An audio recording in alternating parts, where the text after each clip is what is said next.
শ্রদ্ধেয় আমার শ্রী শ্রী গুরুদেব, আজ কীর্তন প্রারম্ভে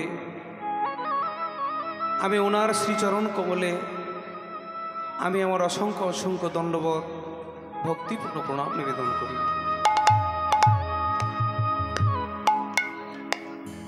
তৎপরে প্রণাম জানায় এতাদৃশ ভগবান গৌর সুন্দরের প্রিয় ভক্তবৃন্দ এবং লাহাদিনী শক্তি স্বরূপা আমার যত স্নেহময়ী মমতাময়ী ভক্তিমতী মায়েরা, যারা আজকের এই মধুময় বৃন্দাবনে সমবেত হয়েছেন, সবার শ্রীচরণ কমলে অভাজনের অসংখ্য অসংখ্য দণ্ডবত ভক্তিপূর্ণ প্রণাম।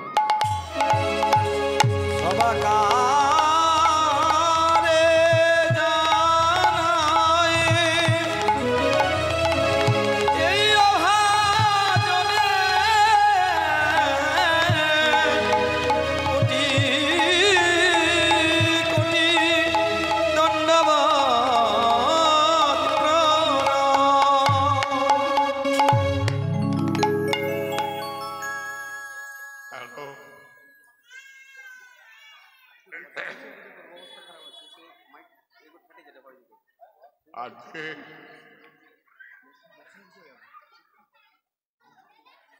আমার ভাই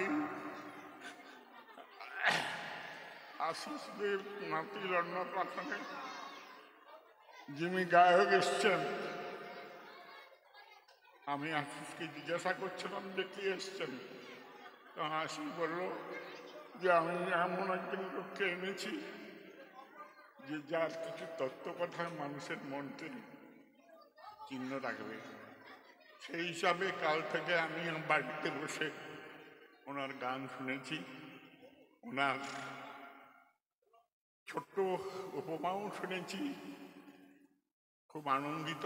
সকালবেলাও যে রাগের হকি নামটা হলো, বাড়ি থেকে আমি কষ্ট করে এসে আবার শুনেছি যে ছেলেটি মৃদঙ্গ বাজিয়েছিল, খুব সুন্দর লাগলো। আপনাদের সবাই মঙ্গল কামনা করে আমি আপনার নামটা জগন্নাথ দাস, জগন্নাথ বাবুকে মাল্যদান করছি।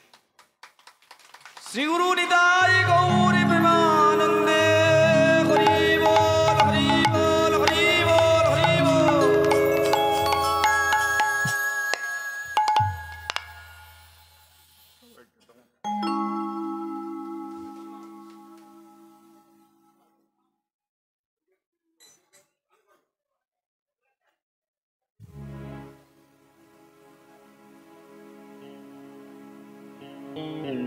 হরে কৃষ্ণ।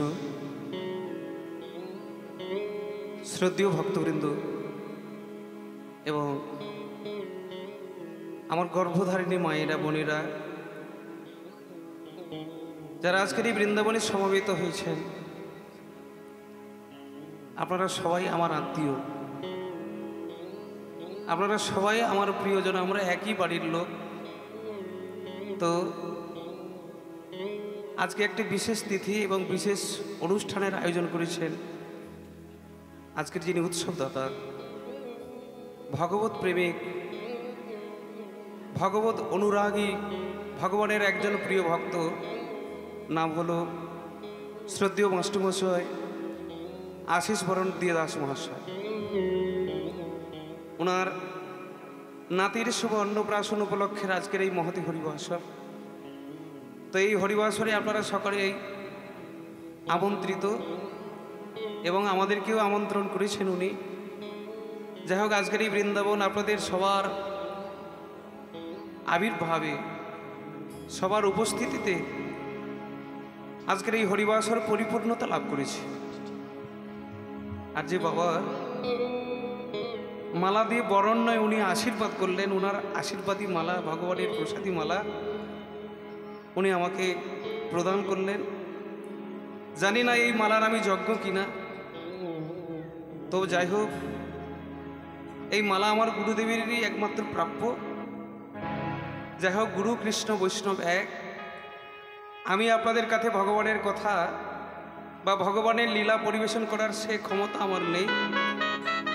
আমার গুরুদেব যদি কৃপা করে আপনাদের শোনাবেন মনে করেন, তাহলে আজকে হয়তো এই বৃন্দাবনে হরিকথা কৃষ্ণ কথা হবে।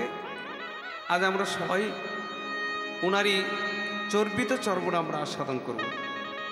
তো যিনি আশীর্বাদ করলেন, এই আশীর্বাদ শুধু ওনার একার নয়, আপনাদের সবারই আশীর্বাদ।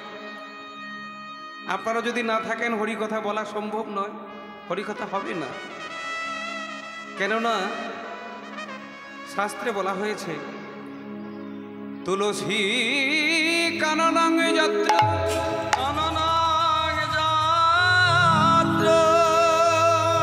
যত্র পদ্ম বনানি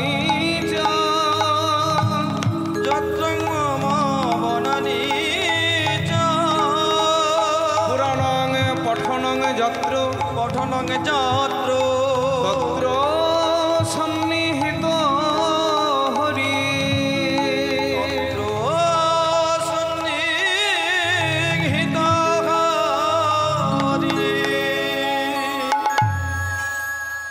তুলসী কাননং যত্র যত্র পদ্ম বনানি চ, যেখানে তুলসীর কানন জানবেন ওখানেই বৃন্দাবন। এই কারণে তুলসী দেবী যেখানে অধিষ্ঠান, আপনাদেরকে দেখেই বোঝা যাচ্ছে আপনারা নিত্য তুলসীর সেবা না করে জলগ্রহণ করেন না। সবাই আপনারা তুলসীতে জল দান করেন, তো আপনাদেরকে দেখেই বোঝা যাচ্ছে। তুলসী কাননং যত্র যত্র পদ্মবনানি চ, পদ্মবন, যেখানে পদ্মের বন জানবেন ওখানেই বৃন্দাবন। আর এখানে ভাগবত কোন পদ্মের কথা বলেছেন না, যেখানে ভগবত ভক্তরূপী পদ্মের বিরাজ। যেমন এই জায়গাটা এখন ভগবত ভক্তের শুভ আবির্ভাব ঘটেছে, এই জায়গাটা বৃন্দাবন। যত্র পদ্ম বনানি চ, তারপরে বলা হলো কি না, তারপরে বলা হলো যে দেখো পুরাণাঙ্গে পঠনাঙ্গে যাত্র, যেখানে পুরাণ পাঠ হয়, ভাগবত কথা হয়। পুরাণ কাকে বলে না, পুরনো কথা যে জায়গাতে লেখা রয়েছে, পুরনো কথা, তাকেই বলা হচ্ছে পুরাণ। তাই পুরাণাঙ্গ পঠনাঙ্গ যাত্র তত্র সন্নিহিত হরি, সেই জায়গায় ভগবান বিরাজ করে। তো আজকের এই মধুময় বৃন্দাবনে ভাগবত কথা তো অবশ্যই হবে, ভগবানের কথা ছাড়া এ জায়গায় আর কি হতে পারে? কোনো রাজনীতির কথা হবে, সংসারের কথা হবে? কি করে সংসার থেকে মুক্তি পাওয়া যায়? সংসারে আজকে যারা মায়ার সংসারে দিনের পর দিন মায়ার লাঠি ঝাঁটা খেতে খেতে যারা অতিষ্ঠ হয়ে পড়েছেন, যারা একেবারে জর্জরিত হয়ে পড়েছেন, তারাই বুঝতে পারছেন যে এতদিন আমরা কি ভুল করেছি।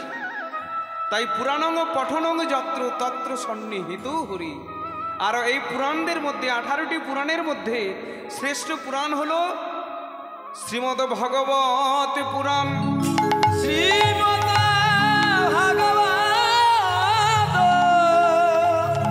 ভাগবত পুরাণ।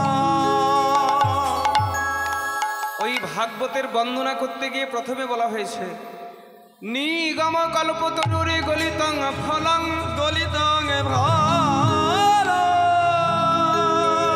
সুকম মুখামৃত দ্রব সংযুক্তং পিবত ভাগবত রসলাময় মুহুরে মুহুরে রসিক ভুবি ভাবুকা।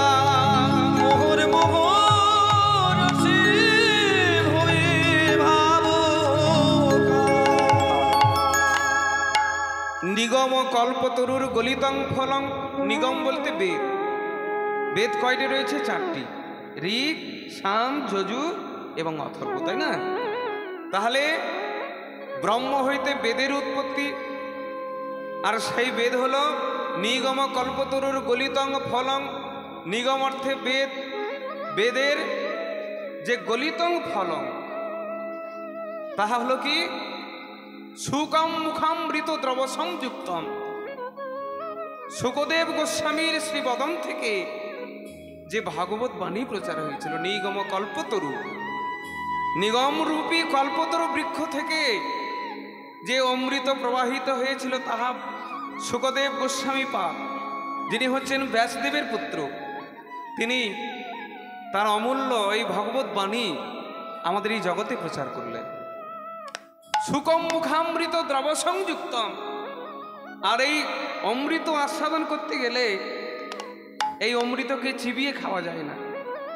আমাদের মধ্যে 4 প্রকার খাদ্য আছে। কি কি 4 প্রকার? চব্য, চস্য, লেহ্য এবং পেয়। চর্বণ করে যাহা সেবা করা হয় তাহা হচ্ছে চর্ব। আর আমরা যখন ভাত খাই তখন কিরকম করে খাই? গিলে খাই, ঢকঢক করে। হ্যাঁ, ভাত তো আমরা ঢকঢক করে খাই। মায়েরা বলছেন না বাবা, ভাত খেতে হলে, সবজি খেতে গেলে আমাদের চিবিয়ে খেতে হয়। তাহলে এটা হচ্ছে চর্ব জাতীয় খাদ্য। চস্য বলতে বাচ্চাকে যদি লজেন্স দেওয়া হয়, চকলেট দেওয়া হয়, ওরা কিরকম খাবে? চুষে চুষে খাবে, তাই না? এটা হচ্ছে চস্য। আবার যদি গুড় দেওয়া হয়, মধু দেওয়া হয়, এটা কিরকম খাবে? গুড় দিতে গেলে, গুড় যদি খেতে হয় তাহলে চেটে খেতে হবে, মধু খেতে গেলে চেটে খেতে হবে। তাহলে এটা হচ্ছে লেহ্য। আর যদি জল দেওয়া হয়, ও মায়েরা, জলকে আমরা চিবিয়ে চিবিয়ে খেতে পারবো? কেটে কেটে খেতে পারবো জলকে? জলকে কেটে খাওয়া যাবে না, দুধকে কেটে খাওয়া যাবে না। তাহলে ওটা হচ্ছে পানীয় বস্তু। এই 4 প্রকার বস্তু চর্ব, চস্য, লেহ্য এবং পেয়। তাই শ্রীমদ্ ভাগবত পুরাণ, ভাগবত কথাকে চিবিয়ে খাওয়া যাবে না, ওকে চেটে খাওয়া যাবে না। হ্যাঁ, ওকে একমাত্র খেতে গেলে এটা হচ্ছে পিয়ে খেতে হবে। পিবত ভাগবত রসলাময় মোহরে মোহরে রসিক ভুবি ভাবুকা।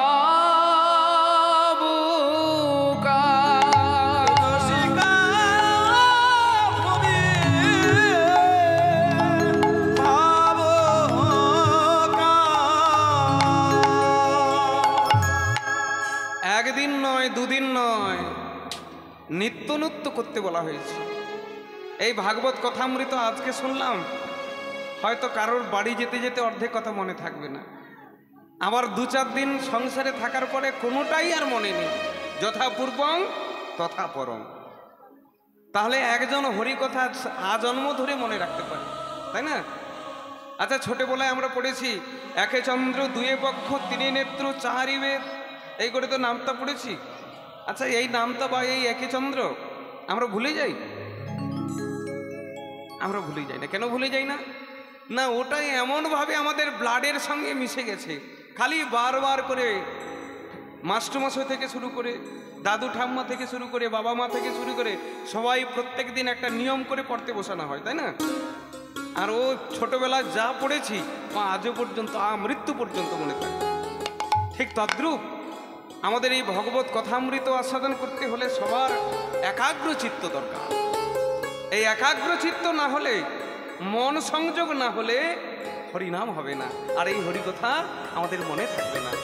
তাই যত জায়গায় যাই মন সংযোগ করার জন্য আমার গুরুদেবের নির্দেশে প্রথমেই একটু সবার ভক্তকে নিয়ে মা বাবাদের সঙ্গে প্রথমে একটু হরিনাম করব। তাই এখানেও একটু হরিনাম করব, মনোযোগ সংযোগ হয়ে যাবে, ভগবানের প্রতি আমাদের মনোনিবেশ হয়ে যাবে। একটু হরিনাম গাইব, সবার করা যাবে না? যদি আপনাদের কোনো কষ্ট না হয়, আমি আপনাদের জোর করব না। যদি আপনাদের কষ্ট না হয় তাহলে আমার সঙ্গে একটু হাতে তালি দেবেন। হ্যাঁ, না দিলেও কোনো ক্ষতি নেই। তবে হ্যাঁ, একটা কথা বলে রাখি, দিতে কিন্তু একদিন নয় একদিন হবে। এই হাত দুটো ভগবান দিয়েছেন কাজে লাগানোর জন্য, তাই করা যাবে তো? সবাই করবেন। আসুন আমরা হরিনাম করব। হরে কৃষ্ণ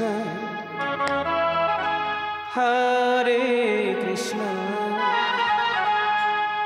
কৃষ্ণ কৃষ্ণ হরে হরে, হরে রাম হরে রাম, রাম রাম হরে হরে, হরে কৃষ্ণ হরে কৃষ্ণ কৃষ্ণ কৃষ্ণ হরে হরে, হরে রাম হরে রাম, রাম রাম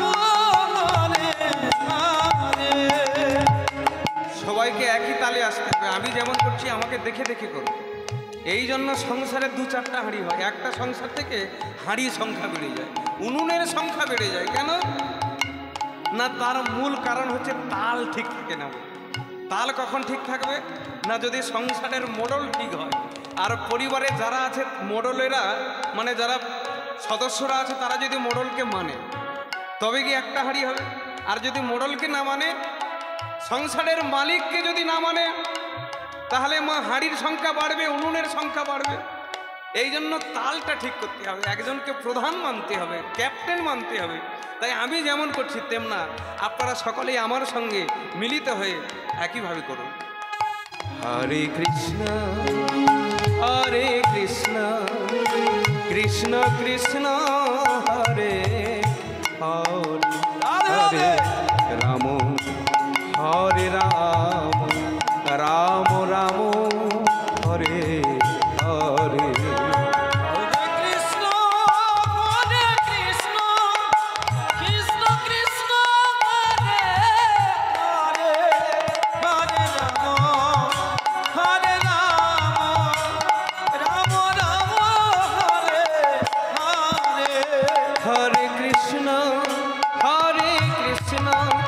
কৃষ্ণ কৃষ্ণ হরে হরে, হরে রাম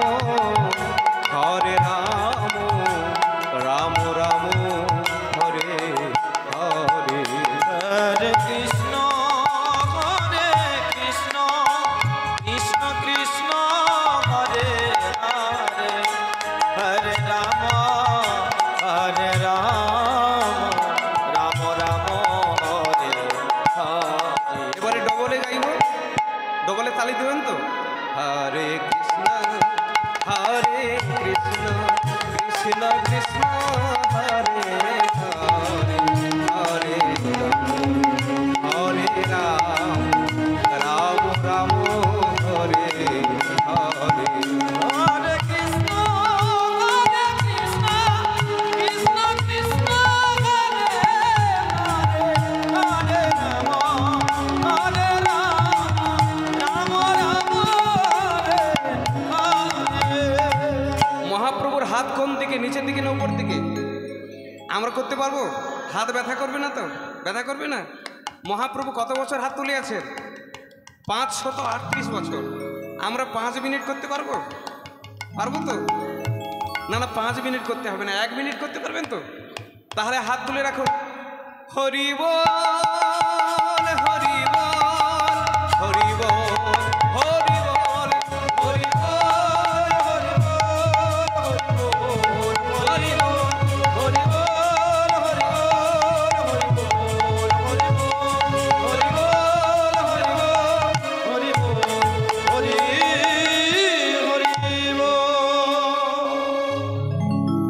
ভক্তবৃন্দ, ভক্তিমতী মায়েরা, বাচ্চা ছেলেগুলো বসেছে, ওদেরকে একটা গল্প শোনায়।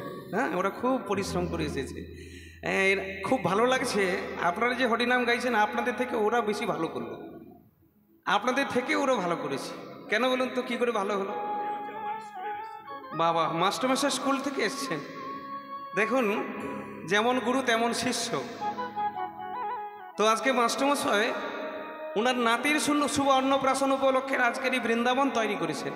ইনি তো গেস্টদেরকে ডেকে কোনো অন্য অনুষ্ঠানের আয়োজন করতে পারতেন, মাছ মাংসের ব্যবস্থা করতে পারতেন, তাতে খাওয়া ভালো হতো কি না? কিন্তু মাস্টারমশাই তিনি সত্যি যে মাস্টারমশাই, এটাই তাই প্রমাণ। প্রমাণটা হচ্ছে এই যে এটা হচ্ছে মাঙ্গলিক কর্ম। আমরা যেহেতু সনাতনী, আমাদের সমাজকে শিক্ষা দিতে হবে যে সনাতনীদের অনুষ্ঠান করতে গেলে ভগবানকে নিয়ে করতে হয়, ভগবানকে বাদ দিয়ে করা হয় না। তাই যারা ভগবানকে নিয়ে করবে তাদের জীবনটা জয় জয়কার হয়ে যাবে, আর ভগবানকে বাদ দিয়ে যারা করবে তাদের জীবনটা রসাতলে যাবে। তো আজকের এই মহতী বৃন্দাবনে বাচ্চা ছেলেগুলো তারা খুব হাতে তালি দিয়েছে, আপনাদের থেকে ভালো দিয়েছে। কেন না? আপনারা হাতে তালি দিলেন, অনেকের মন শুকনো, তালি দিচ্ছেন অনেকে, আবার অনেকে হাসতে হাসতে দিয়েছেন। কিন্তু বাচ্চা ছেলেগুলো যখন তারা তালি দিয়েছিল, তাদের ভেতরে কোনো তাদের ভেতরে কোনো নিজেরা জমা রাখেনি, যা ছিল সব উদাস হয়ে ঢেলে দিয়েছে, একেবারে উজোড় করে দিয়েছে ভগবানের কাছে। তাদের যেমন হাতের তাদের তালি ছিল, তাদের মুখে খুব মিষ্টি হাসি মেশানো ছিল। বাচ্চা ছেলেগুলো খুব মিষ্টি মিষ্টি হাসতে হাসতে দিয়েছে। এই কারণে ভগবানের কথা বলতে গেলে, ভগবানের কথা শুনতে গেলে, ভগবানের নামে তালি দিতে গেলে নৌকোডুবি হয়ে গেছে এরকম ভাব করা চলবে না। আরে ভগবানকে যদি দিতে হয় তো কলসি উল্টে দাও। ভক্তবৃন্দ, ভক্তিমতী মায়েরা, ভগবানকে যখন দেবেন নাই নাই করতে নেই। ভগবানকে দিতে গেলে না না করতে নেই, কম দেব বলতে নেই, যা আছে ভগবানকে দিয়ে দাও। দেখবেন ভগবানকে প্রণাম করতে অনেকে যায়, আর ভগবানকে প্রণাম করতে গিয়ে পকেটের ভিতরে যা হাত ঢুকলো, অনেক সময় হাত, আমি জানি না ওখানে কি চাবি লেগে গেল নাকি, যা পকেটের ভিতরে হাত আটকে যায়, পকেট থেকে হাত বেরোতে দেরি করে। আচ্ছা দেরি হয় কেন বলুন তো? ও, আমার বেটা বলছেন যে ওখানে ভেতরে বাছাবাছি চলছে, ছোটটা দেবে, বড়টা ভগবানকে দেবে না। আরে মা, ভগবানকে দিলে ওটা পাবে, দিলে পাবে আর নিলে যাবে। ভগবানকে দেওয়ার বেলায় বাছাবাছি, আর ভগবান বলে তাহলে শুনে রাখ, আমাকে দেওয়ার বেলায় ছোটটা দিলি, আমাকে দেওয়ার বেলা নাই নাই করলি, এই জন্য তোকে কষ্ট পেতে হবে। যারা ভগবানকে দেওয়ার বেলা ছোটটা দেয়, ভগবান বলে আর তুই কি ভাবলি, আমার দিকে পেছন ঘুরে দাঁড়িয়ে ওখানে বাছাবাছি করলি? তার মানে কি তোর পকেটের ভেতরে কত আছে আমি জানি না? তোর পকেটের ভেতরে কত আছে সেটাও আমি জানি, তোর ঘরে আলমারির লকারে কত আছে সেটাও আমি জানি, তোর ব্যাংকের অ্যাকাউন্টে কত আছে সেটাও আমি জানি।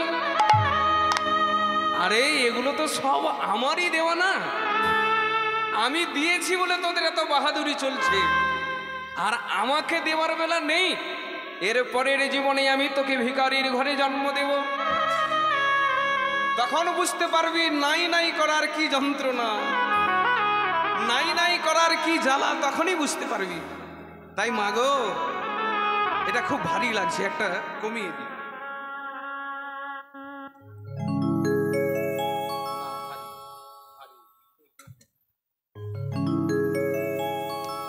মানে এই প্রথমে তো উঠলাম, এখন থেকে যদি এত বোঝা চেপে যায় তাহলে শেষ পর্যন্ত আর বোঝা টানতে পারবো না। তো যাই হোক, বলিয়ে ভগবান চৈতন্য মহাপ্রভু কি, ভগবানকে নাই নাই করবেন কি? অনেকে বলছেন না, খুবই সুন্দর, আপনারা যে একেবারে একেবারে যে তন্ময় হয়ে গেছে। তাহলে ভগবানকে দেওয়ার বেলা নাই নাই করব না, সবই ভগবানের দেওয়া বস্তু, তাই না? ভগবান দিয়েছেন, আমাদের দিতে ক্ষতি কোথায়? আরে দিলে বাড়বে, আর যত ওখান থেকে খরচ করতে থাকবে, দেবে না ওখানে, তাহলে কি আর ব্যাংকে তোমার টাকা বাড়বে? আর বাড়বে না। এই কারণে ভক্তবৃন্দ, আমার ভক্তিমতী মায়েরা, আজকের এই মধুময় বৃন্দাবনে আপনারা সকলে সমাবেত। একটা ছোট্ট গল্প বলিনি, গল্প নেই, ওটা হচ্ছে ভাগবতের দৃষ্টান্ত। একজন রাজা, তৎকালীন রাজা জমিদারদের একটা শখ থাকতো মৃগয়ায় যাওয়া, মৃগ শিকার করবে জঙ্গলে ঘুরে ঘুরে, বাজার থেকে কেনা আর নিজে শিকার করে খাওয়া, এই দুটোর মধ্যে অনেক, তো বাবা যারা খায় তারা জানে, আমরা জানবো। তো যাই হোক, হরিণ শিকার করে রাজা মহারাজারা, তারা তাদের শখ ছিল সৈন্য সামন্ত নিয়ে জঙ্গলে তারা তাঁবু গেড়ে ওখানে হরিণ শিকার করে তারা বাড়ি আসতো। তাই এরকম একটা সিদ্ধান্ত নিয়ে একজন মহারাজ, তিনি হরিণ শিকার করতে বেরিয়ে গেলেন জঙ্গলের মধ্যে, সৈন্য সামন্ত নিয়ে ঘুরতে ঘুরতে ঘুরতে ঘুরতে হঠাৎ জঙ্গলের মধ্যে একটা হরিণ দর্শন করলো। আর সেই হরিণের পেছনে ধাওয়া করতে করতে তার যে সৈন্য সামন্তরা ছিল সকলেই দৌড়াতে দৌড়াতে, মহারাজও তাদের সঙ্গে দৌড়াচ্ছেন। এমন সময় গভীর অরণ্যের মধ্যে সে হরিণও হারিয়ে গেল, আর জঙ্গলে কোনো একটা অজানা রাস্তাতে মহারাজ ঢুকে গিয়ে মহারাজও জঙ্গলে হারিয়ে গেল। কি হবে এখন? জঙ্গলের মধ্যে মহারাজ হারিয়ে গেল, বলি কি বা হলো বল গো মোরে, বা করি বলা গো মোরে, আর কি বা করি বল গো মোরে, কি বা করি বল গো মোরে। সঙ্গী সাথী হারায় গেছে,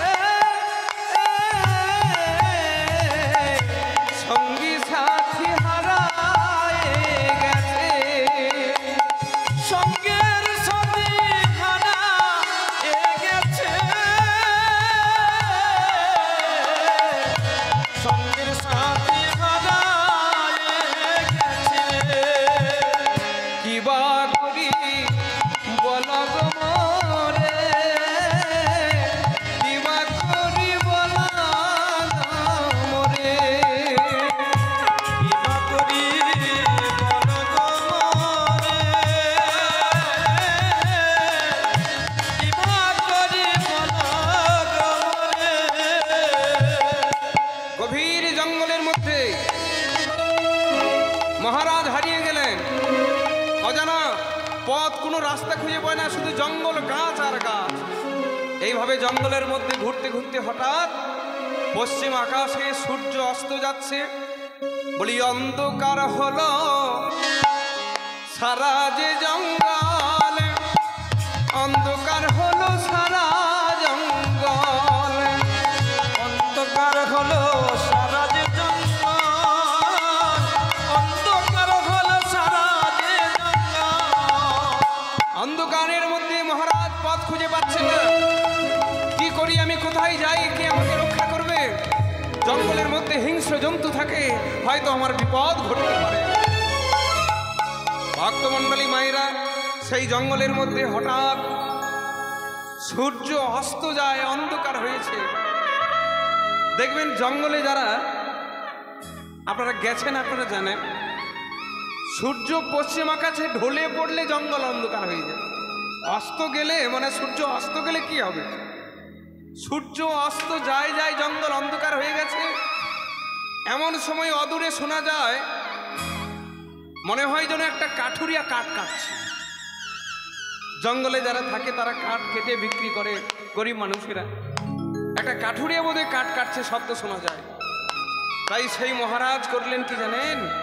সেই কাঠ কাটার শব্দ শুনে মহারাজ ওই শব্দের ধ্বনিকে অনুসরণ করে যখন উপনীত হলেন, দেখলেন একটি কাঠুরিয়া সত্যি কাঠ কেটে বোঝা করছে। এই যে বাবা, কে দেখি, দেখে তো আপনাকে মনে হচ্ছে আপনি মহারাজ। আপনি কোন রাজ্যের রাজা? বাবা, তুমি যে রাজ্যের জঙ্গলে কাঠ কাটছো, আমি হলাম এই জঙ্গল, অর্থাৎ এই রাজ্যেরই রাজা। এই জঙ্গলটা আমারই রাজ্যের মধ্যে পড়ে। একে মহারাজ আপনি, আপনি এই জঙ্গলের মধ্যে কি করে এলেন? সমস্ত বিবরণ শোনালেন। এইবার কাঠুরিয়াকে বললেন, শোনো কাঠুরিয়া, আমি তো পথ হারিয়েছি, তো আমি এখন আমার রাজ্যে, আমার রাজসভায় যাব কি করে? তুমি বরং আমাকে এই জঙ্গল থেকে বাইরে যাওয়ার রাস্তাটা একটু দেখিয়ে দাও। তুমি তো জঙ্গলে যাতায়াত করে, তোমার রাস্তা জানা আছে, তুমি আমাকে রাস্তাটা বলে দাও। হে মহারাজ, এখান থেকে বাইরে যাওয়ার অনেকটা পথ। তাই এই অনেকটা পথ যেতে যেতে জঙ্গলের মধ্যে অন্ধকারে আমরা দুজনে হারিয়ে যেতে পারি। আজকে আর যাওয়া যাবে না। আপনি এক কাজ করুন, আপনি বরং আমার সঙ্গে চলুন। আমার ছোট্ট এই পাতা দিয়ে তৈরি একটি কুটির, আমার এই পর্ণ কুটিরে আপনি আজকে রাত্রিতে থাকবেন, এবং রজনী প্রভাতে জঙ্গল থেকে বাইরে যাওয়ার রাস্তাটাকে আমি বলে দেব। আপনি সোজা রাজসভায় চলে যাবেন, কোনো উপায় নেই। ভক্তমণ্ডলী মায়েরা, মহারাজ থেকে গেলেন সেই কাঠুরিয়ার কুটিরে। কাঠুরিয়া মহারাজকে পেয়ে অতিথি সেবায় ব্যস্ত। তিনি কি খাওয়াবেন ওনাকে? কাঠ কেটে বিক্রি করে যেটা পায় সেটা নিয়ে চাল আর চিড়ে কিনে আনে। দিনের বেলা তো যা চাল ছিল সব শেষ হয়ে গেছে, আর কেবলমাত্র কয়েক মুঠো চিড়ে পড়ে আছে। মহারাজ, আপনাকে দেওয়ার মতো আমার তেমন কিছু নেই। আমার কুটিরে কিছু শুকনো চিড়ে আছে, আর আমি ঝর্ণা থেকে জল আনিয়ে রেখেছি। মহারাজ, যদি আপনি সেবা করবেন মনে করেন তাহলে। মহারাজ বললেন, শোনো বাবা, এই বিপদের সময় খাবারের বাদ বিচার করে কোনো লাভ নেই। তুমি যাই হোক একটু খাবার আমাকে দাও। ও মা, কি কথা হচ্ছে? কথা নয় মা, একটু মনোযোগ দিয়ে শোনো মা। ও মা, শোনা মা, আমার পাই পড়ি মা, একদম কথা বলো না মা, একদম কথা বলো না। হ্যাঁ, একটু মনোযোগ সহকারে শোনো, দেখবে ভালো লাগে। আশা রাখছি। তো কাঠুরিয়া মহারাজকে শুকনো চিড়ে, জল এবং জঙ্গল থেকে যে মধু সংগ্রহ করেছিলেন সেই মধু এনে মহারাজকে দিলেন, সুন্দর করে মাখিয়ে মহারাজকে সেবা দিলেন। আর মহারাজ এদিকে আনন্দিত হলেন, বাবা তোমার এই সেবাতে আমি খুবই সন্তুষ্ট। দেখিতে দেখিতে রজনী প্রভাত হলো। আর রজনী প্রভাতকালে কাঠুরিয়া প্রত্যেক দিন যেমনভাবে ভগবানের নাম গাইতো, আজও ঠিক একইভাবে ভগবানের নাম গাইছে। কি গাইছি জানেন? ওগো কৃষ্ণ কেশব, কৃষ্ণ কেশব, কৃষ্ণ কেশব ত্রাহি মাম, কৃষ্ণ কেশব, কৃষ্ণ কেশব, কৃষ্ণ কেশব ত্রাহি মাম। রাম রাঘব, রাম রাঘব, রাম রাঘব রক্ষ মাং। রাম রাঘব, রাম রাঘব, রাম রাঘব রক্ষ মাম। কৃষ্ণ কেশব, কৃষ্ণ কেশব, কৃষ্ণ কেশব ত্রাহি মাম। কৃষ্ণ কেশব, কৃষ্ণ কেশব, কৃষ্ণ কেশব ত্রাহি মাম। রাম রাঘব, রাম রাঘব, রাম রাঘব রক্ষ মাম। রাম রাঘব, রাম রাঘব, রাম রাঘব রক্ষ মাম। রাম রাঘব, রাম রাঘব, রাম রাঘব রক্ষ মাম। রাম রাঘব, রাম রাঘব, রাম রাঘব রক্ষ মাম। হরি বল, হরি হরি হরি বল, হরি হরি বল।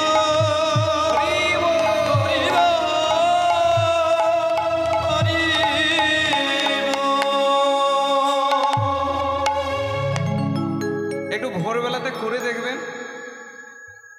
যাদের খুব কষ্টে দিন কাটে, আপনারা ভোরে দিন কাটক করে দেখবেন আপনারা যে ভোরবেলা হরিনাম গাইলে কেমন মনে হবে। যাদের প্রত্যহ চোখের জল পড়ে, সংসারে শান্তি খুঁজে পাচ্ছেন না, আপনাদের জন্য বলছি। আপনারা অন্তত 1 মাস করুন, যদি না ভালো লাগে আমাকে ফোনে জানাবেন। আমার যিনি ম্যানেজার মহাশয় রয়েছেন ওনার কাছ থেকে মোবাইলের নম্বর রয়েছে, আপনারা চাইলে পাবেন। আপনারা 1 মাস হরিনাম করুন। 1 মাস হরিনাম করার পরে যদি খারাপ লাগে, যদি আপনার মনে আনন্দ না আসে, তাহলে আপনি যাই শাস্তি দেবেন সেই শাস্তি আমি মেনে নেব, কথা দিলাম। আপনার যা পারিশ্রমিক হয় আমাকে চাইবেন, ভোরবেলা বেশি সময় না, 5 মিনিট করে করুন। তাতে যা পারিশ্রমিক হয় আমাকে চাইলে, যদি আপনাদের আনন্দ না হয়, যদি উপকার না হয়, তাহলে আমাকে বলুন। ভক্তবৃন্দ, ভক্তিমতী মায়েরা, হাতে তালি দিলে যাদের চোখের রোগ আছে, যাদের নার্ভের অসুবিধে আছে, যাদের হাতের রেখা খারাপ আছে, হাতে তালি দিয়ে কীর্তন গাইলে তাদের রেখার বদল হয়ে যাবে। নিতাই গৌর হরি বল। হরি বল, হরি বল, হরি বল।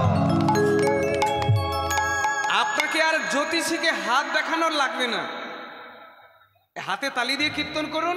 যদি জ্যোতিষী বলে দেয় আপনার হাতে রেখা খারাপ আছে, 1 মাস হরিনাম করুন, ভগবানের নাম করুন, হাতের রেখার যদি না বদল হয় আমাকে জানাবেন। হাতের রেখা পাল্টে যাবে, জীবন বদলে যাবে হরিনাম করলে। 1 মাস যদি মনোযোগ সহকারে কীর্তন করেন, তাহলে এই হাতে তালি দেওয়ার গুণ কি থাকলো না, যেমন আমাদের নার্ভের রোগ সারবে, চোখের অসুবিধা থাকলে সেরে যাবে, আর সংসারে তোমার আনন্দ ফিরবে। আর একটা কথা বলে রাখি, শোনো মা, এই হাতে তালি দিলে নিজের কর্মের দ্বারা, আপনার নিজের কর্মের দ্বারা তোমার কর্মের ফলকেও তুমি খণ্ডাতে পারো।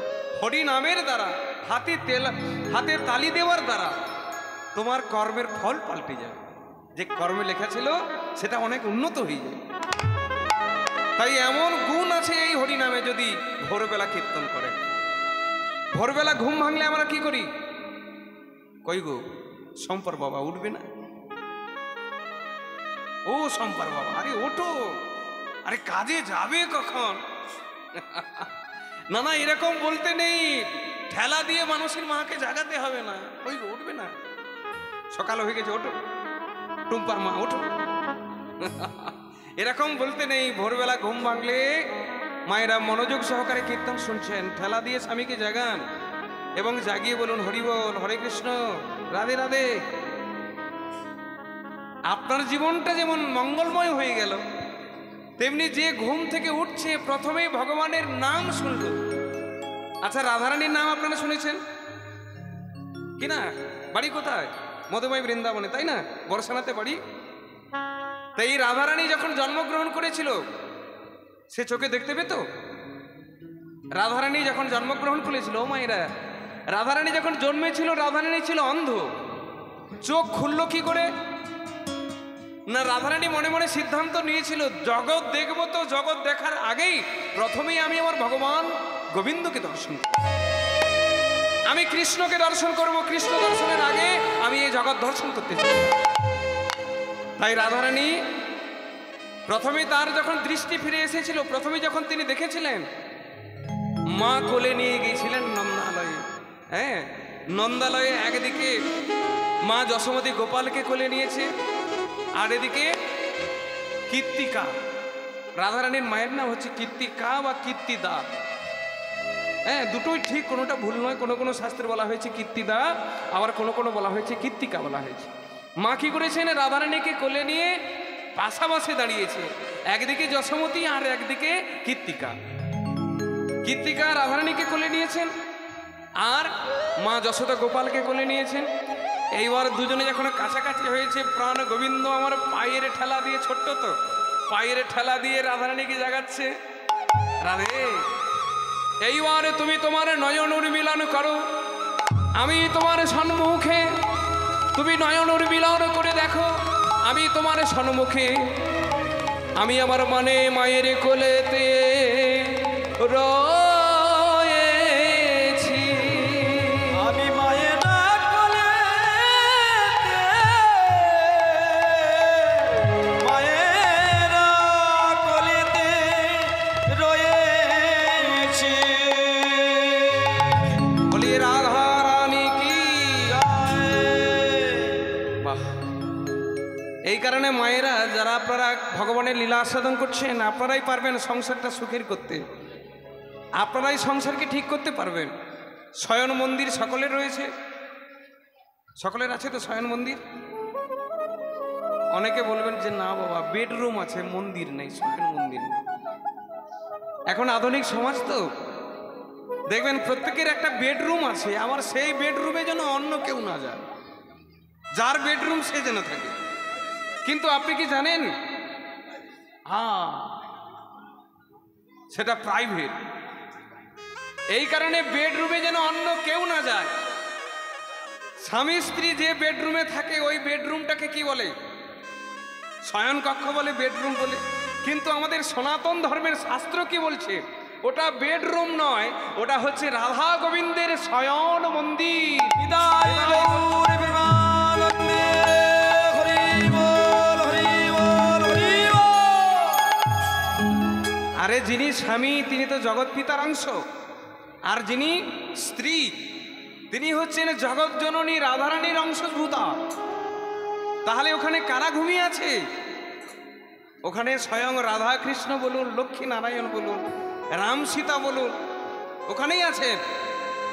আমার বেডরুমে জুতো পরে যেতে নেই, বিছানায় শোয়ার আগে বিছানাকে প্রণাম করতে হয়,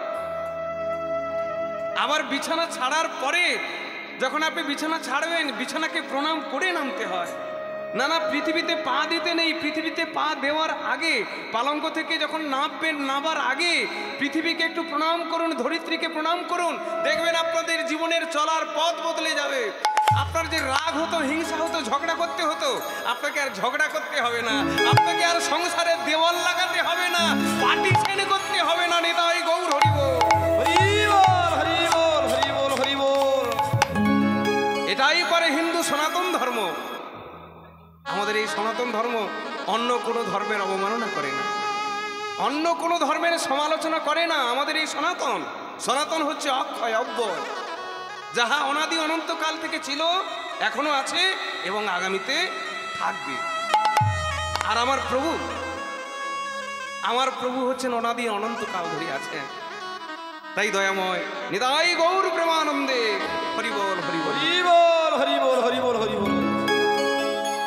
নমস্কার উপস্থিত সুধী দর্শক মণ্ডলী এবং মা ও বোনেরা এবং ছোট ছোট ছেলেমেয়েরা, সবাইকে আমার যথাযথ যোগ্য সম্মান জানিয়ে আজকের আশিস দেবাবুর নাতির অন্নপ্রাশন উপলক্ষে যে কীর্তন গান অনুষ্ঠিত হচ্ছে, এই কীর্তন গানে সন্তুষ্ট হয়ে লাউদিহি গ্রাম নিবাসী ভাস্কর চন্দ্র দে মহাশয় 500 টাকা দিয়ে পুরস্কৃত করছেন।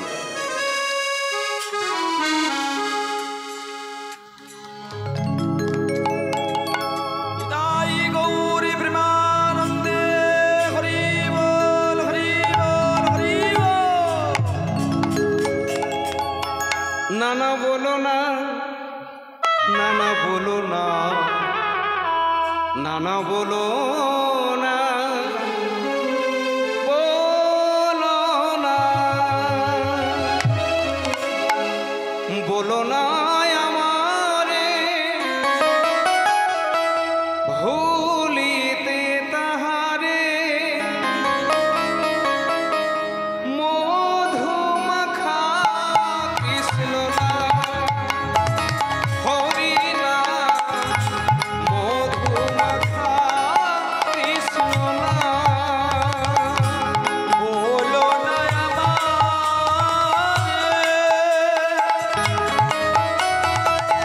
ভুলিতে তাহারে মধু মাখা কৃষ্ণ নাম, কৃষ্ণ নাম মধু মাখা কৃষ্ণ নাম। নানা বলো না,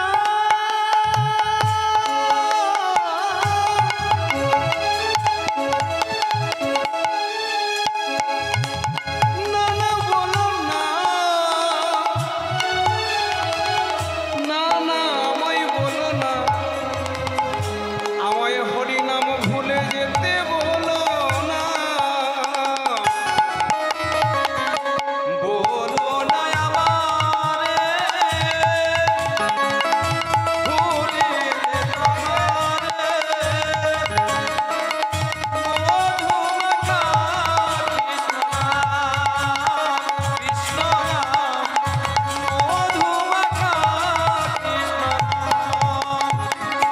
নামে বুক ভরে যা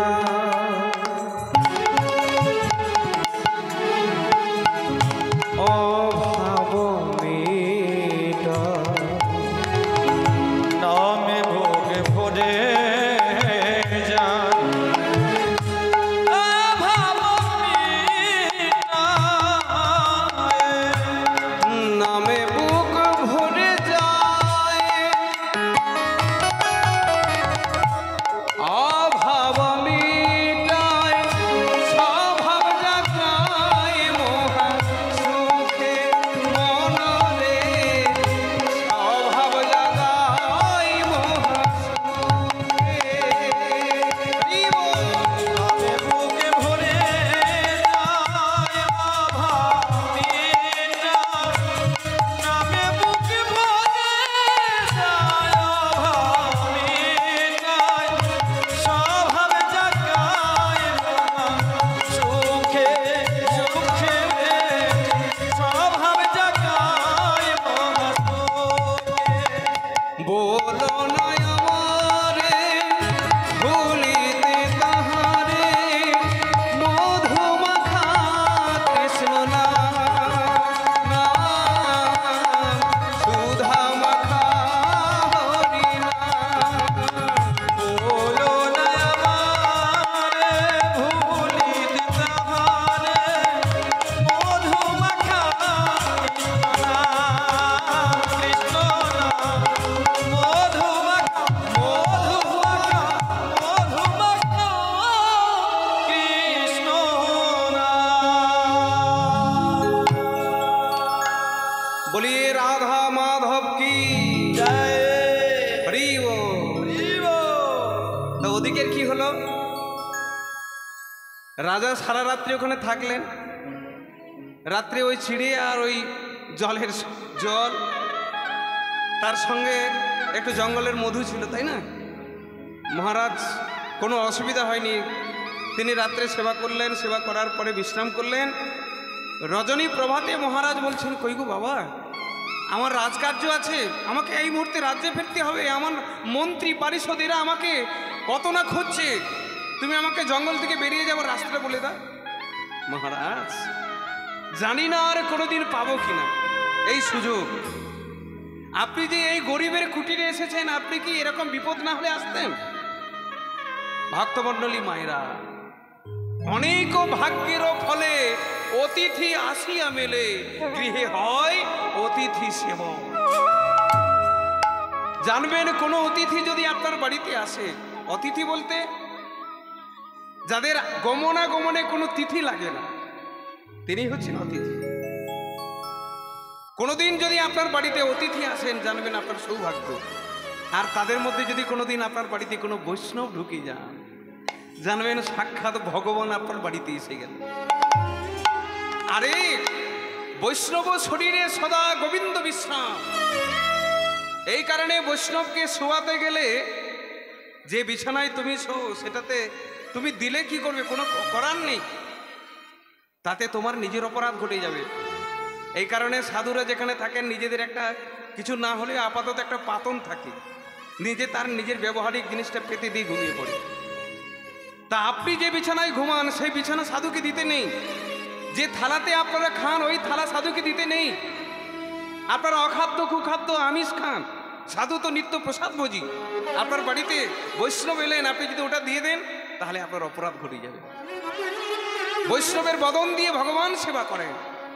তাই অতিথি স্বরূপ যদি কোনোদিন ভগবান ঢুকে যান, এই কারণে মাগো, আপনারা মধুময় শ্রীক্ষেত্র পুরীধামে যাবেন।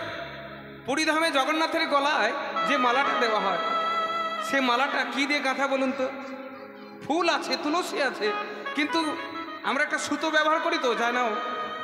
আজকে যেমন উৎসবদাতা এই রজনীগন্ধার মালা দিয়েছেন, ভক্ত দিয়েছেন, তো এই মালাটা তৈরি হয়েছে সুতো দিয়ে। ওখানে পুরীতে যাবেন, ওখানে কিন্তু কোনো সুতো নেই, কলা ছোটের সঙ্গে গাঁট দিয়ে দিয়ে মালা তৈরি করা হয়েছে। ওখানে কোনো একজন পান্ডাকে জিজ্ঞেস করবেন যে বাবা, সুতো বাদ দিয়ে কেন কলা ছোট দিয়ে? ওই বৈষ্ণব।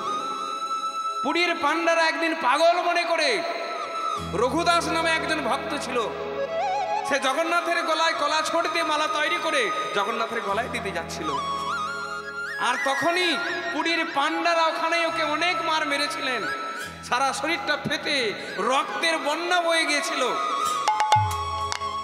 আর যতগুলো মার এই রঘুদাসের অঙ্গে লেগেছিল, প্রত্যেকটি আঘাত স্বয়ং ভগবান জগন্নাথের অঙ্গে লেগেছে।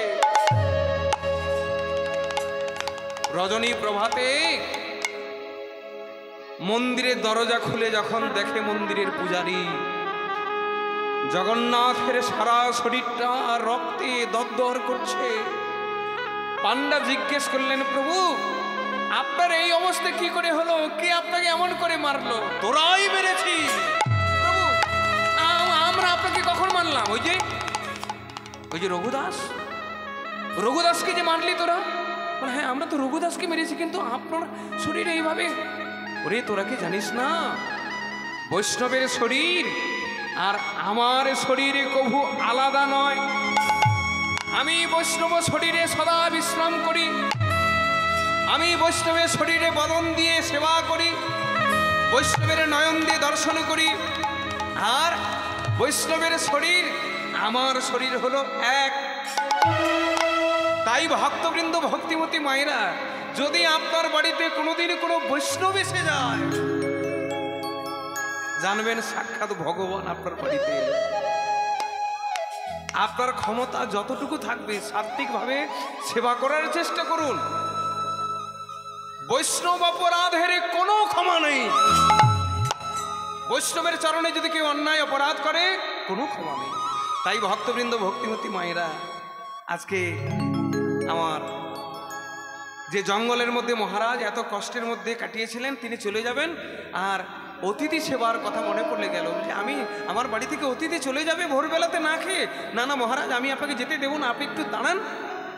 তাড়াতাড়ি করে জঙ্গলের মধ্যে ঘুরে ঘুরে মিষ্টি মিষ্টি ফল এনে মহারাজের সেবা দিলেন। মহারাজ সেবা করলেন বলে এবারে রাস্তাটা দেখিয়ে দাও। জঙ্গল থেকে রাস্তা বলে দিলেন। মহারাজ যাওয়ার বেলায় নিজ হাতে লেখা একটা কাগজ দিয়ে গেলেন। মূর্খ মানুষ, যে কাঠুরিয়া, কোনোদিন লেখাপড়া করে না। মহারাজ ওটা কি? সে কাঠুরিয়া ভেবেছিল যে যাবার বেলায় মহারাজ হয়তো আমায় কিছু দিয়ে যাবেন, এরকম একটা ইচ্ছা ছিল। কিন্তু জঙ্গলে তো তিনি গিয়েছেন, ওনার কাছে তো সোনা দানা মোহর ইত্যাদি কিচ্ছু নেই, তিনি কে দেবেন? তিনি বললেন যে আমি তোমাকে একটা লেখা দিলাম, এই লেখাটা নিয়ে তোমার সময় মতো তুমি রাজসভায় দেখা করো। তা এখন কাঠুরিয়া ভাবলো এটা নিয়ে আবার কি হবে, আমার দেখা করার কি দরকার? হ্যাঁ, বলে ও দেখা করারও দরকার নেই আর রাজসভায়ও যাওয়ার দরকার নেই। তাই কাগজটাকে ফেলে দিবেন ভাবলেন, কিন্তু রাখি যদি জীবনে কোনো কাজে লাগে। ও মা, সে কাগজটাকে নিজের গামছাতে বেঁধে পাগড়িতে রেখে দিল। এইভাবে বেশ কিছুদিন ওই জঙ্গলে কাঠ কাটতে কাটতে একদিন জঙ্গলের সমস্ত কাঠ ফুরিয়ে গেল, সমস্ত গাছ ফুরিয়ে গেল। মাগো, এই কাঠুরিয়া কাঠ কেটে কেটে কি করে জানেন? সে কাঠ কাটে, কাঠকে চেরাই করে, চেরাই করার পরে তাকে আগুন লাগায়। আগুন লাগানোর পরে সেখানে আগুন লাগালে কয়লা হয়, সেই কয়লা নিয়ে গিয়ে শহরের দোকানে, মানে যেখানে ওই যে কামারশালা, যেখানে সোনার কাজ হয়, কি কামারশালায় তো সোনার কাজ হয়। অনেক মা মাথা নাড়ছেন, বলে হ্যাঁ কামারশালাতে সোনার কাজ। খুব সাবধান, কীর্তন শুনতে গিয়ে একেবারে ভড়কে যাবেন, কখন কাকে ধরে ফেলবো বুঝতে পারবেন না। তাই মনোযোগ সহকারে শুনতে থাকুন। তাহলে কামারশালাতে নিয়ে গেল, যেখানে লোহার কাজ হয়, যেখানে ছুরি কাঁচি কাটারি কোদাল কুড়াল এগুলো তৈরি হয়, সেখানে বিক্রি করে। মাগো, জঙ্গলের কাঠ কাটতে কাটতে সব শেষ। ভাবলো মহারাজ তো একটা আমাকে চিরকুট দিয়েছিলেন, তা ওটা নিয়ে গিয়ে যদি মহারাজের সঙ্গে দেখা করি, মহারাজ যদি আবার কোথাও কোনো জঙ্গল টঙ্গল দেন, তাহলে কাটবো আর আগুন লাগাবো, কয়লা হবে, বিক্রি করব। তাই মহারাজের সঙ্গে দেখা করার জন্য একটা গামছা পরেছে, একটা গামছা মাথায় পাগ বেঁধে সে হরিনাম গাইতে গাইতে একইভাবে চলেছে আবার সেই মহারাজের কাছে। কৃষ্ণ নাম গাইতে গাইতে হরিনাম করছে, আর বদনে কৃষ্ণ নাম, হাতে তালি, মনের আনন্দে যাচ্ছে। আর গাইতে গাইতে বলছে কি জানো? ওগো রাধা কৃষ্ণ প্রাণ মোর যুগল কিশোর, রাধা কৃষ্ণ প্রাণ মোর যুগল কিশোর, রাধা কৃষ্ণ প্রাণ মোর যুগল কিশোর, রাধা কৃষ্ণ প্রাণ মোর যুগল কিশোর। জীবনে মরণে আর, জীবনে মরণে আর গতি নাহি মোর যুগল কিশোর, রাধা কৃষ্ণ প্রাণ মোর যুগল কিশোর, রাধা কৃষ্ণ প্রাণ মোর যুগল কিশোর। গাইতে গাইতে যাচ্ছে গো। রাধা কৃষ্ণ প্রাণ মোর যুগল কিশোর, রাধা কৃষ্ণ প্রাণ মোর যুগল কিশোর। কালিন্দির তীরে কেলি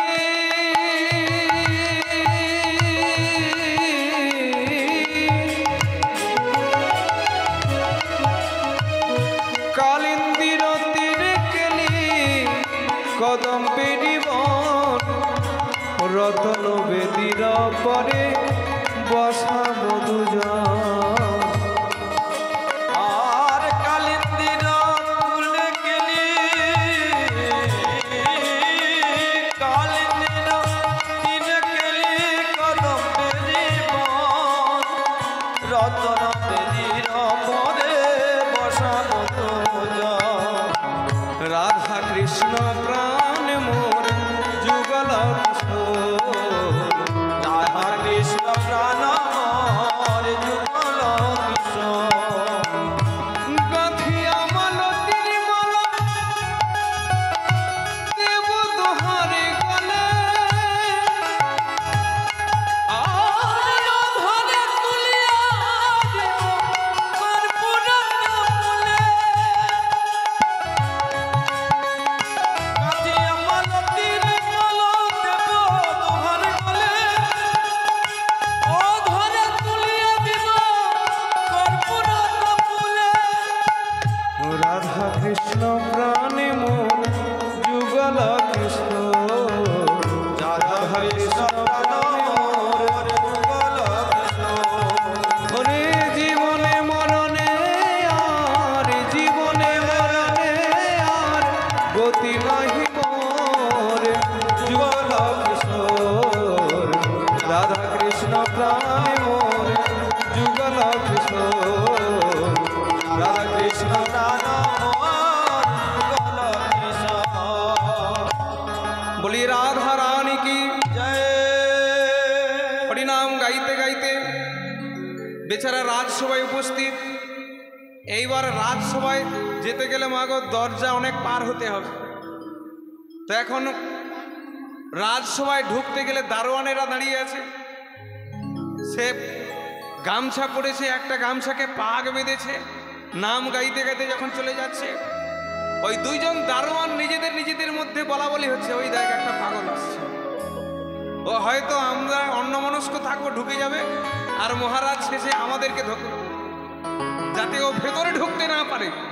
ভক্তমণ্ডলী মায়েরা, এই দারোয়ান দুজন দাঁড়িয়ে আছে, সে দিব্যি ওদেরকে না জিজ্ঞেস করে দিব্যি চলে যাচ্ছে। এই, তুমি যাবে কোথায়? আগে আমি রাজসভাতে যাব মহারাজের সঙ্গে দেখা করতে। এই, হটাও, হট যাও। সে বলে, মহারাজ আমাকে রাজসভায় যেতে বলেছে, আর আপনি বলছেন হট যাও, আমি মহারাজের কাছে যাব। ও মা, এমন অবস্থা হলো কি সে কারোর কথা মানে না, কারোর কথা শুনে না, ভেতরে যাবে।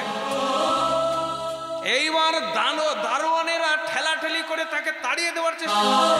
কিছুতেই যখন গেল না, ওকে খুব মারতে, কয়েক ঘা মারার পরে মাথা থেকে গামছা খুলে গেল। যখন দেখে গামছায় যেন কি একটা বাঁধা আছে, বলে ওর গামছায় কি বাঁধা আছে। যখন গামছা খুলে দেখে মহারাজের দেওয়া সেই লেখাটি। ভক্তমণ্ডলী মায়েরা, এইবার সেই লেখাটি দেখার পরে ওরে রাস্তা ছেড়ে দিই, রাস্তা ছেড়ে দে, আমরা কাকে ধরেছি? এই যে স্বয়ং মহারাজের হাতের লেখা। আরে এ কোনো মন্ত্রী লেখা হলে তবুও ভাত থাকতো, আমরা রেহাই পেতাম। স্বয়ং মহারাজের হাতের লেখা, ছেড়ে দেব। এতবার ধাক্কা মেরেছিল, কত ধাক্কা, আর যা। কিন্তু এইবার যেমনি মহারাজের লেখা পেয়েছে, বলে দেখো বাবা, যা হয়েছে ভুলে যাও বাবা, এই কথা যেন ভুলেও মহারাজকে বলো না, আমরা তোমার দুটি পায়ে পড়ি, তাহলে আমাদের চাকরি চলে যাবে। এই কথা মহারাজ মেরে আবার পায়ে ধরা হচ্ছে। সেবে কাঠুরিয়া রাজসভায়, মহারাজ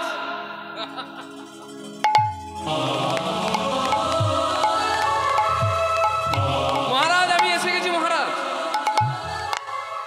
এ তো এক আধ দিনের কথা নয়, এক আধ দিন হলো তবু মহারাজ মনে রাখতেন। কয়েক বৎসর হয়ে গেছে, মহারাজের কি আর মনে আছে একে? মহারাজ সঙ্গে সঙ্গে তিনি বলছেন, আরে পাগলটাকে ভেতরে আসতে কে দিল? দারোয়ানটা কাজ করছে না কি করছে, না ঘুমোচ্ছে? আরে এমন একটা পাগল ঢুকে গেল, কে আছিস? সে কাঠুরিয়া বলছে, মহারাজ আপনি আমাকে চিনতে পারছেন না? সে কি, আপনি এই মুহূর্তে আমাকে ভুলে গেলেন? বলে, আরে বাবা তুমি, ওরে কে আছিস, ওকে নিয়ে যাও, বাইরে নিয়ে যা। বলে, না মহারাজ আপনি আমাকে বাইরে পাঠিয়ে দেবেন, তবে মনে নেই আপনার, দেখুন তো এটা কি। সে নিজের গামছা থেকে বের করে দিল সে তার আগের যে মহারাজের হাতের লেখা। সঙ্গে সঙ্গে মহারাজের স্মরণে এলো, এ কি তুমি সেই কাঠুরিয়া? দেখো বাবা, ওরে কে আছিস? আমার ভুল হয়ে গেছে। ওরে কে আছিস, একটা আসন এনে দে। একটা সোনার সিংহাসন এনে দেওয়া হলো, কাঠুরিয়াকে সেখানে বসিয়ে দিলেন। বলো বাবা, আমি তোমার কি সেবা করতে পারি? মহারাজ, আমি যে জঙ্গলে থাকি ওই জঙ্গল ফুরিয়ে গেছে, তা আমি আর কোথায় কাঠ পাবো? কি করে কাঠ কাটবো, বিক্রি করবো, কোথা থেকে সংসার চলবে আমার? কিছু একটা ব্যবস্থা করুন না। এক কাজ করো বাবা, তোমাকে আর কোনোদিন কাঠ কাটতে হবে না, তুমি আমার এই রাজসভাতে থেকে যাও, সারা জীবনের দায়িত্ব আমার। মহারাজ, জঙ্গলের পাখিকে যদি খাঁচায় আটকে রেখা যায় তার কি ভালো লাগে? জঙ্গলের পাখিকে যেমন জঙ্গলেই শোভা পায়, তেমনি আমি তো জঙ্গলের মানুষ। আপনি যতই রাজভোগ দিয়ে আপনার এই রাজসভাতে আমাকে ধরে রাখুন, আপনি পারবেন না। নাই দেবেন না বলে দেন, কিন্তু জঙ্গল ছাড়া আমি থাকতে পারবো না। কাঠ না কাটলে আমার খাবারই হজম হবে না। তাই হলো কি জানেন, মহারাজ বলছেন, মন্ত্রী, আমার রাজ্যের উত্তর পার্শ্বে যে আমাদের চন্দন বৃক্ষের জঙ্গলটা রয়েছে, এই চন্দন বৃক্ষের জঙ্গলটা ওকে দিয়ে দাও, তাহলে ওর সারা জীবনের দুঃখ ঘুচে যাবে। সে বেচারা চন্দন গাছ কি আর শাল গাছ কি, সেগুন গাছ কি, এগুলো সে বোঝে না। সে জানে কাঠ তো কাঠ। চন্দন গাছের জঙ্গল দিল বলে, বাবা এটাই হচ্ছে জঙ্গল, এই জঙ্গলে কাঠ কেটে বিক্রি করো, তোমার আর দুঃখ থাকবে না। বেচারা কি করে, প্রতিদিন একটা করে চন্দন গাছ কাটে। সে চন্দন গাছ কেটে চেরাই করে আগুনে পোড়াই করে, সেগুলো বাজারে নিয়ে যায় কয়লা বিক্রি করতে। কিনা ভালো হচ্ছে কিনা? তা ব্যাপার কি হলো না, চন্দন গাছ কাটে, সেটাকে পোড়ায়, সেগুলোকে পুড়িয়ে নিয়ে যায় দোকানে, বিক্রি করে কয়লা। এইভাবে চন্দন গাছ কাটতে কাটতে চন্দন জঙ্গলও শেষ। বলে, মহারাজ যদিও একটা জঙ্গল দিনের ছোট জঙ্গল, এই জঙ্গল আমার আর কতদিন চলবে? এইভাবে চন্দন গাছের জঙ্গল শেষ। বেচারা সে চন্দন গাছের জঙ্গলটা ছেড়ে দিয়ে আবার অন্য কোথাও জঙ্গলের সন্ধানে বেরিয়েছে। কিছুদিনের মধ্যে মহারাজ মন্ত্রীকে বলছেন, মন্ত্রী আচ্ছা একবার দেখো তো, যে কাঠুরিয়াকে আমি চন্দন গাছের জঙ্গলটা দিয়েছিলাম, ওর এখন অবস্থা কেমন? ও ঠিকঠাক সংসার চালাচ্ছে কিনা? কি ব্যাপার? ও মা, মন্ত্রীও এসে যখন দেখে কাঠুরিয়াও নাই আর চন্দন গাছের জঙ্গলও নাই, বলে, মহারাজ সর্বনাশ, সর্বনাশ হয়ে গেছে। মন্ত্রী, বলো কি সর্বনাশ হয়েছে? মহারাজ, এই কাঠুরিয়া সমস্ত জঙ্গলের চন্দন কাঠকে বিক্রি করে অন্য কোথাও পাঠিয়েছে। মহারাজ বললেন, ধরো, চিরুনি তল্লাশি করো, যেখান থেকেই পারো ওকে ধরে আনো। এবার চিরুনি তল্লাশি শুরু হলো। সেই এবার খুঁজতে খুঁজতে যখন ওই রাজার অনুচরেরা দেখলো একটা জায়গায়, একটা জঙ্গলে ঢুকছে হরিনাম গাইতে গাইতে, ওগো কেউ